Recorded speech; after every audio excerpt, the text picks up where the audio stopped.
নমস্কার সকলকে, ভালোবাসার রান্নায় সকলকে স্বাগত। ভালোবাসার রান্নায় আজকে একটা চাটনি রেসিপি দেখাবো। রাজস্থানের এই চাটনিটা খুব বিখ্যাত একটা চাটনি, এটা ওনাদের ট্র্যাডিশনাল চাটনি। কিন্তু এই চাটনিটা আমি আমার মতো করে আমি যেভাবে করি সেইভাবে তোমাদের দেখাবো। এটা সম্পূর্ণ রাজস্থানের যে অথেন্টিক স্টাইল সেটা কিন্তু নয়, এটা আমি আমার মতো করে কিছুটা করেছি। এর জন্য আমি 2টো টমেটো, 2টো পেঁয়াজ আর একটা রসুন পুড়িয়ে নেব। সেইটা গ্যাসে বসিয়ে দিয়েছি, এগুলো আগে পুড়িয়ে নিই, তারপরে ফিরে আসছি। পেঁয়াজ, টমেটো আর রসুন পোড়ানো হয়ে গেছে। এবার এই 3টে কাঁচা লঙ্কা আমি পুড়িয়ে নিচ্ছি। কাঁচা লঙ্কা বেশিক্ষণ লাগে না পোড়াতে। এখন সব কিছু পোড়ানো হয়ে গেছে, 3টে কাঁচা লঙ্কা, 2টো টমেটো, 2টো পেঁয়াজ, রসুন। এবার আমি এই যে পোড়া চামড়াটা এটা সম্পূর্ণ ফেলে দেবো। সব কিছু পরিষ্কার করে নিয়েছি।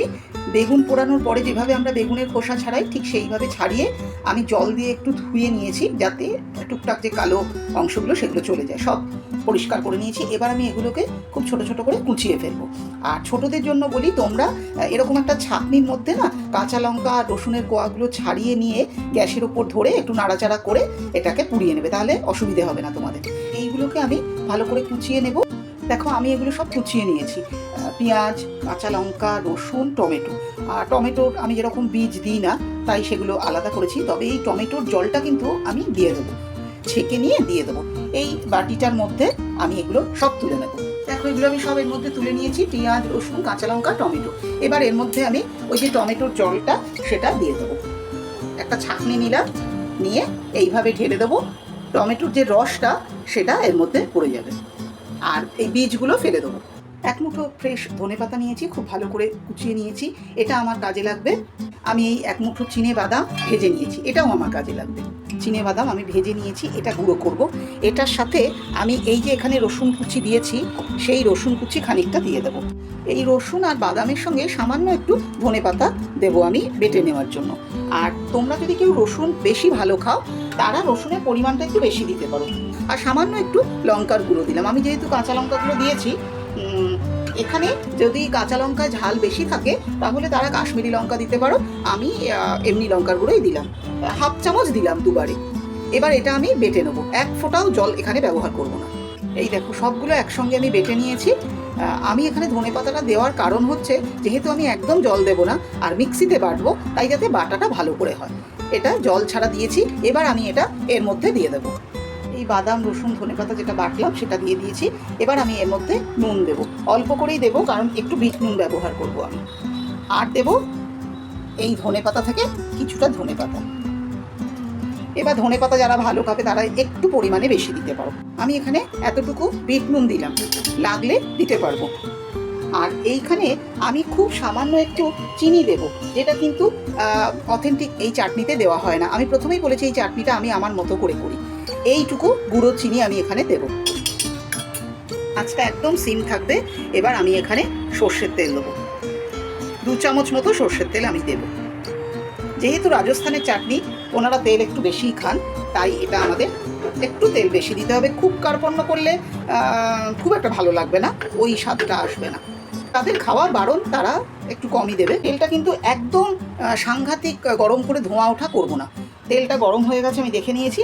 এবার এর মধ্যে আমি ছোট চামচে 1 চামচ জিরে দেব এবং সেই 1 চামচ সাদা তিল দেব। এবার এটা সামান্য একটু হবে, দেখতেই পাচ্ছ এর গরমটা, তেলের গরমটা থাকতে থাকতেই গ্যাসটা বন্ধ করে দিলাম। এই গরম থাকতে থাকতেই তেলটা আচারের মধ্যে ঢেলে দেবো, চাটনির মধ্যে ঢেলে দেবো। খুব সামান্যই একটু নুন দিলাম, এইটুকু নুন আমার কম মনে হয়েছে। খুব ভালো করে এটা মিলিয়ে মিশিয়ে নিয়েছি। কিন্তু এখানে একটা জিনিস বাকি আছে, এটা না দিলে এর চটপটা স্বাদটা হবে না। বাকি সব ঠিক আছে। এখানে আমি হাফ লেবু নিয়েছি, এই রসটা দিয়ে দেবো। যে যেরকম খাও এটা টেস্ট করে লেবুর রসটা দেবে। খুব ভালো করে মিলিয়ে মিশিয়ে নিয়েছি আর সব কিছু দেখে নিয়েছি, সমস্ত ঠিক আছে। আমি এখানে লেবুর রসটা দিয়েছি এই চামচের 1 চামচ, যেটা দিয়ে আমি গুলেছি। এটা তোমাদের জানিয়ে রাখা ভালো, এই চাটনিটা কিন্তু রাজস্থানের প্রসিদ্ধ ঐতিহ্যবাহী যে চাটনি, ধুংরি বা ধুমরা এরকম বলে। ধুংরি মেনলি বলে থাকে, এবার উচ্চারণ ভেদে এটা এক এক রকম শোনায়। এই পেঁয়াজ রসুন দিয়ে ধুংরি তড়কা চাটনি বিখ্যাত চাটনির ডিশ রাজস্থানে। তো সেইটাকেই বেস করে আমি আমার মতো করে এটা করেছি, ফায়ার রোস্ট করেছি। ওখানে মেনলি কাঁচা পেঁয়াজ দিয়ে এটা হয়। এইটার সম্বন্ধে বলতে গেলে না, এটা সব কিছু দিয়ে খেতে পারবে। শুধু গরম ভাতে মেখেও এটা খাওয়া যাবে, আবার রুটির সঙ্গে রুটি, পরোটা, পুরি এইগুলো দিয়ে খেতে পারবে, আবার চাটনি হিসেবে তরি তরকারির সাথে পাশে রেখে খেতে পারবে। এখানে রসুন যারা বেশি ভালো খাও তারা রসুনের পরিমাণ আরও একটু বাড়িয়ে নিতে পারো, ধনেপাতার পরিমাণ বাড়িয়ে নিতে পারো, এটা তোমাদের প্রয়োজন এবং ইচ্ছা অনুযায়ী। তোমরা তৈরি করে দেখো, আমার মনে হয় এটা একদম অন্যরকম স্বাদ দেবে। এবার এটা আমি সামান্য একটু যে ধনেপাতা কুচি আমার কাছে পড়েছিল সেটা দিয়ে এটাকে গার্নিশ করে দিচ্ছি। একটু সামান্য ছড়িয়ে দিচ্ছি ধনেপাতা কুচি। তোমরা ধনেপাতা ভালো খেলে একটু বেশিও দিতে পারো ধনেপাতা, শুধু দেবে গরম তেলটা দেওয়ার আগে দেবে, যাতে ধনেপাতাটা পরে মেশালে, যে কোনো জিনিস পরে মেশালে ওই গরম তেলের সঙ্গে যে কুক হওয়ার ব্যাপারটা সেটা থাকবে না। তৈরি হয়ে গেছে আমাদের আজকের রাজস্থানি চাটনি।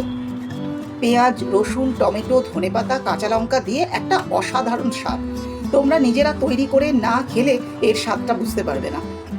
তোমরা একবার তৈরি করে দেখো, তোমরা দেখলে কত সহজে এটা হয়ে যায় এবং কত তাড়াতাড়ি হয়ে যায়। তাই তোমরাও একবার তৈরি করো, তৈরি করে খেয়ে আমাকে জানিও কেমন হয়েছে। ভালো লাগলে লাইক করো, কোনো সাজেশন থাকলে সেটা জানিও। আমার চ্যানেলটাকে সাবস্ক্রাইব করো। সকলে খুব ভালো থেকো, সাবধানে থেকো। নমস্কার।